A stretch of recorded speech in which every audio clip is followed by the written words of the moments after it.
Eagle 6-1 Tango Small J Bravo.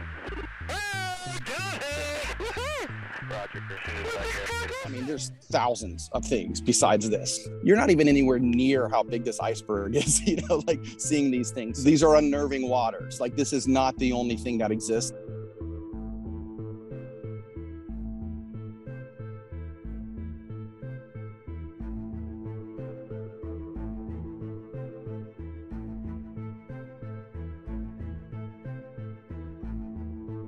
Yeah, hello. My name is Tom DeLonge. Most people know me as the founder of the popular rock and roll band called Blink-182. I started a company called To the Stars that eventually became To the Stars Academy of Arts and Science. So we are literally the group that is responsible for why you read about UFOs in the papers today without all the stigma.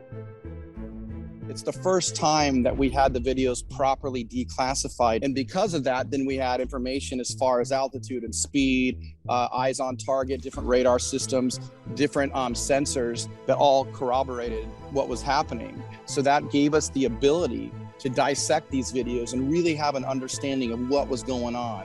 I think this is going to cause our government and mankind to really wake the hell up and start looking at things that we never really even saw that was in front of our noses the whole time.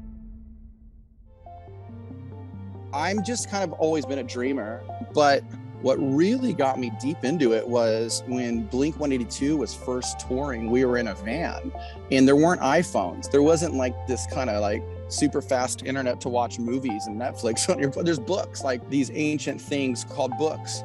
And I got a few books that started to outline these UFO events that were happening to pilots, astronauts, presidents. It felt like a movie, So I'm in the van reading this stuff. Oh my God, as if 10% of this is true, this is like the missing glue to all world events going back as far as we can think. And you start wondering, you're like, was the Star of Bethlehem a UFO?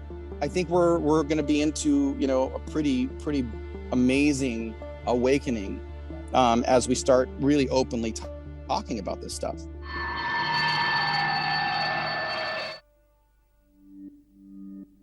We really want to know that we're not alone. I think that would be the most compelling thing about discovering aliens. In this case, there's a very clear and definitive beginning to the UFO phenomenon, which is Kenneth Arnold, who is this guy who had the first UFO sighting. He was a private pilot, and he claims he saw a string of 9 shiny lights near Mount Rainier, and he gets interviewed by a bunch of journalists. Someone starts using the term flying saucer, and it starts to spread to the cartoons, take me to your leader. It becomes an image that is embedded in the culture so quickly, and that seems to go with our sort of new go ahead high-tech Jetsons future that we seem to be moving into. It just seemed to catch a moment, a mood.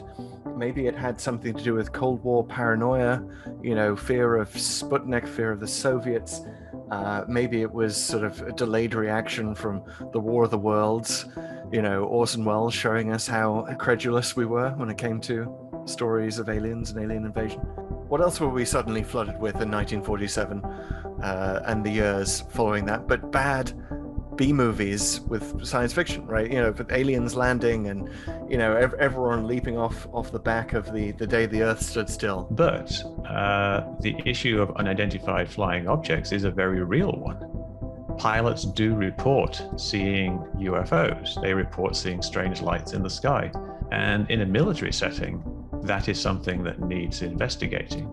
It doesn't matter what the end result is. Perhaps they're seeing things because there are alien visitors, or perhaps they're seeing things because of a weird atmospheric effect, or perhaps there's some kind of psychological issues going on, or some kind of visual illusions or something like that. It doesn't actually matter which one of those things is the end result of the investigation, but we still need to investigate those things. To suggest that aliens are hovering around the planet in flying saucers or any sort of unidentified aerial craft, that suggests that they're among us, or they have some sort of moon base, right? To actually spell out this hypothesis scientifically, you have to go so far that then you stick that explanation up against these very common explanations we have for UFOs and UAPs, the astronomical explanations, which is that it's a planet or a star or a meteor or a satellite, the civilian explanations that it's a balloon or it's a kite, the natural explanations that it's flocks of birds or it's ice crystals, or even the human brain explanation, which is that it's the autokinetic effect. The ET hypothesis makes no sense whatsoever. It's kind of like a bunch of cows are on the ground and they see these F-18 jets flying over. Like the cow is like, oh, it must be coming from a farm over there. It's not thinking about like countries and Air Force bases and whatever. So I think we're a little bit like that. We're like cows and we're like, oh, must be coming from Mars. It's just like we're thinking so different. And I think an advanced intelligence is manipulating frequency, electromagnetics, gravity when it applies, time, and consciousness. I don't look at this and think ET. I look at these as displacement craft that are coming from parallel realities. And that is a really crazy thought. My personal belief is that we're going to find the answers looking in that way.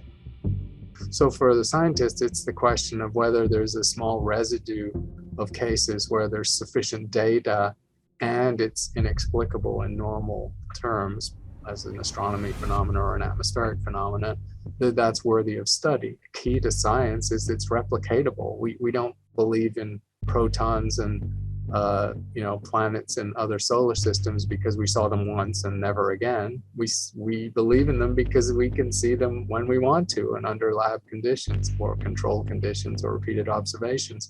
And that's so been missing from UFO studies. There's just very little you can do with a one-off.